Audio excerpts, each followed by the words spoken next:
माता माँ का दिन शुभ मंगल। मैं आप लोगों के सामने आज विचार प्रस्तुत करने जा रही हूँ। बड़ा हुआ तो क्या हुआ, जैसे पेड़ खजूर, पंछी को छाया न मिले, फल लागे अति दूर। पंछी को छाया न मिले, फल लागे अति दूर। ऐसा बड़ा होने का भी क्या फायदा हुआ कि जो किसी को फायदा ही ना हो, है ना।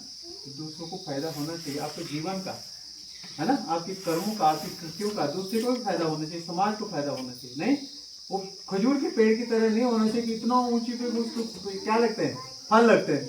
फल निकालने में भी बड़ी कठिनाई होती नहीं होती। खजूर के पेड़ देखे होंगे, यहाँ पे भी होते हैं, हमारे जंगली खजूर नहीं होते, है ना। तो उनमें देखो फल कितनी दूर लगते हैं, ऊपर ऊंचाई पे, तो वहां से फल निकालने में भी दिक्कत नहीं है। फल ला गया और पंछी को छाया भी कहाँ देता वो, खूब छाया तो नहीं देता वो। खजूर का पेड़ ऐसा होता है, और उससे छाया कहाँ होती है ना। तो पंछी को भी छाया नहीं और फल भी अति दूर।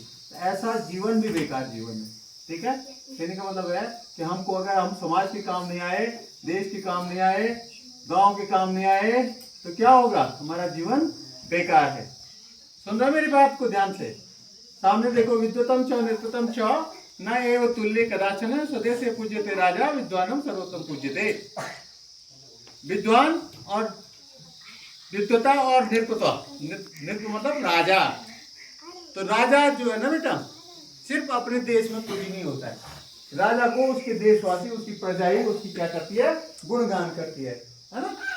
लेकिन विद्वान की सब जगह पूजा होती है। जो विद्वान आदमी होता है ना, वो दुनिया में कहीं चला जाए, ठीक है, उसकी सब जगह क्या होती है, पहुंच होती है ना। उसको लोग मानते हैं, उसको समझते हैं, उसको सुनते हैं, उसको अनुसरण करने की कोशिश करते हैं, ठीक है।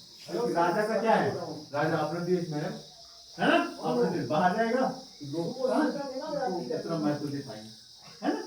लेकिन विद्वान को क्या होता है, सब जगह, अगर आपके पास में हुनर है, आपकी सब जगह क्या होगी, पहुंच होगी, आपकी सब जगह क्या होगी, कद्र होगी, है ना, लोग आपको सम्मान करेंगे, ठीक है ना। तो इसलिए ये कहा गया है कि विद्वता जो है ना, नृत्य का सभी क्या है, नृत्य का राजपद, राज है, उससे भी क्या है, विद्वता क्या है, उससे बढ़कर है। हाँ, याद रखना, सामान्य ज्ञान है। कार्तिक कृष्ण पक्ष की त्रयोदशी से समुद्र मंथन से आयुर्वेद के जनक भगवान धनवंतरि का प्रकाश हुआ था। कार्तिक कृष्ण पक्ष की त्रयोदशी से, ठीक है, किसका हुआ था, धनवंतरि, ठीक है। क्या थे, कैसे, आयुर्वेद के जनक। आयुर्वेद जानते ना, आयुर्वेद जानते ना, आयुर्वेदिक दवाइयाँ सुने आपने नाम। आयुर्वेदिक हॉस्पिटल खुले हुए आपके कंडाली में, नहीं खुला, वो बिल्डिंग जो बनी हुई है, तो वो आयुर्वेदिक हॉस्पिटल थी। तो आयुर्वेद के जनक किसको माना जाता है, धनवंतरि, ठीक है। आज का डेली ब्लैक बोर्ड अपडेट देखो, 1877 1877 आज का विचार देखो। आज कौन सी डेट है बेटा, 18 अक्टूबर 2025। डे कौन सा है, सैटरडे, SATURDAY, सैटरडे, ठीक है। आज धनतेरस का भी है पर्व, है ना। तो देखिए आप, आज का विचार क्या है, लक्ष्य बड़ा रखो और मेहनत उससे भी बड़ी। लक्ष्य बड़ा रखना चाहिए और मेहनत उससे ज्यादा करनी चाहिए। मतलब कि मेहनत करोगे तभी उस बड़े लक्ष्य को प्राप्त कर पाओगे। हार्दिक, अगर हमने छोटे छोटे लक्ष्य रखे तो कोई फायदा नहीं। आपको क्या करना चाहिए, लक्ष्य बड़े रखने हैं और मेहनत उससे ज्यादा करनी है, खूब मेहनत करनी है। लक्ष्य बड़ा रखना है, मैंने ये बनना है, मैंने IAS बनना है, और मेहनत IAS से भी ऊपर की करनी है। अब IAS से ऊपर तो कुछ होते नहीं है हमारे देश में। जो सबसे सर्वोच्च सेवा है और सबसे जो कठिन परीक्षा वो IAS की मानी जाती है, या कैट मैट की मानी जाती है ना। मैनेजमेंट के लिए जो जाते हैं ना लोग, बच्चे, है ना, IIM, Indian institute of management के लिए जो बच्चे जाते हैं, तो वो भी परीक्षा काफी कठिन मानी जाती है। और सिविल सर्विसेज में IAS मतलब सिविल सर्विसेज जो सेवा उनके लिए जो परीक्षाएं होती है वो भी काफी कठिन मानी जाती है, ठीक है। तो मेहनत उससे भी ज्यादा करनी चाहिए, लक्ष्य से ऊंची मेहनत करोगे तब आपको लक्ष्य की प्राप्ति होगी। जवानों, नवोदय की तैयारी कर रहे हैं ना, तो सैनिक स्कूल की तैयारी करो। जवानोदय विद्यालय वाली परीक्षा में आसानी से निकल जाओ। आपने क्या करनी है, उससे ऊंची परीक्षा होती है सैनिक स्कूल वाली, उसमें थोड़े टफ क्वेश्चन आते हैं ना। आप सैनिक स्कूल की तैयारी करो, लक्ष्य का क्या रखा आपने?